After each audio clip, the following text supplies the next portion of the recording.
I'm infatuated with her. Utterly infatuated. And it wasn't at a healthy level. Far from it. I would think about her every moment she was away.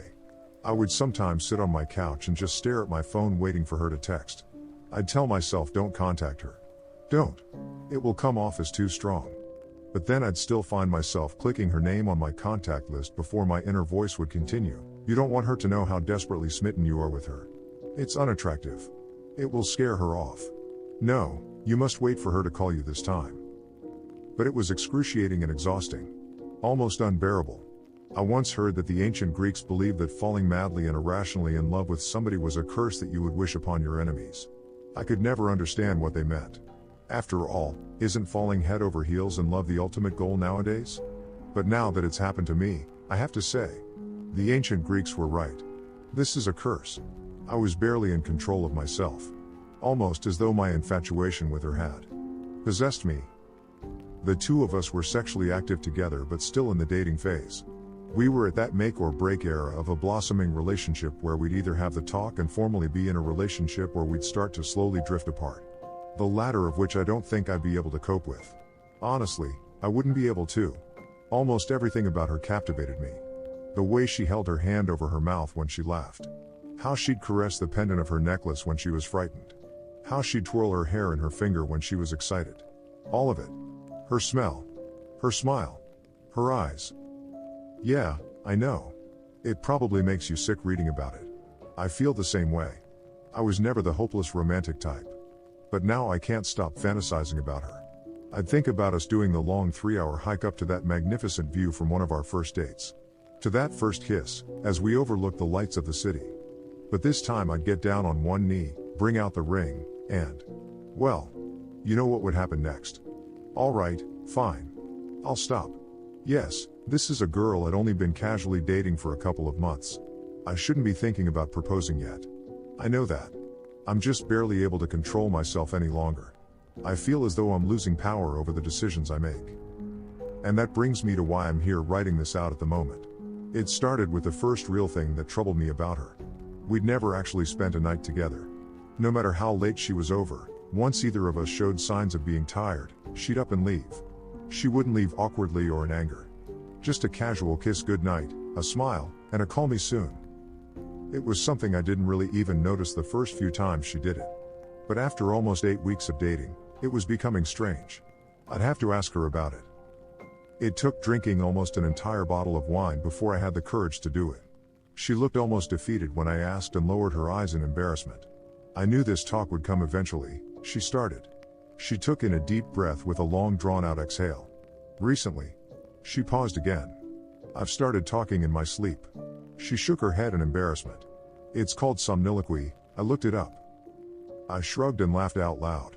My demeanor seemed to say that's it? No, Stephen. Listen, she said. She wasn't laughing. It's bad. It's completely out of control. It's not just random words or gibberish. No. It's horrible. I say horrible, disgusting things. She was starting to raise her voice, breath heavy, and tear up. I approached her and held her. I told her it couldn't be that bad. I told her to spend the night. I told her she was probably exaggerating. I was wrong. That night she stayed at my house. But she warned me of something before falling asleep. Whatever you do, don't wake me up. It makes me really scared and disoriented if that happens. And don't respond to me. Just ignore it. I nodded and agreed. If it becomes too much, she continued, just leave the room and sleep on the couch. I won't mind. I told her not to worry about it. I told her that it wouldn't be a big deal. I told her I wouldn't leave to the couch. I'd stay beside her in the bed. But I was wrong. I couldn't even last one night. We both fell asleep without incident. I don't know how many hours passed, but I woke up in the dark with a sensation that someone was watching me. And then I remembered. She was with me. She was actually spending the night. I smiled. But then I noticed the shadowy outline of her sitting up on the bed. She was looking down at me. Staring. It creeped me out. I'll admit it. Her posture was entirely different. It was as though it wasn't even her at all. Then she spoke. It wasn't her voice that I heard. It was much lower and gravelly. Like something out of a horror movie. I'll chew the skin from your bones, she said. I froze.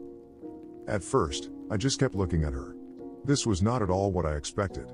I thought it would be more like the way Tourette's is often portrayed. Just random swearing and shouting. I honestly thought to myself, what will I do if she attacks me right now? What if she really does try to chew the skin from my bones?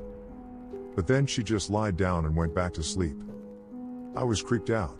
I tried to lie back down and ignore her but struggled.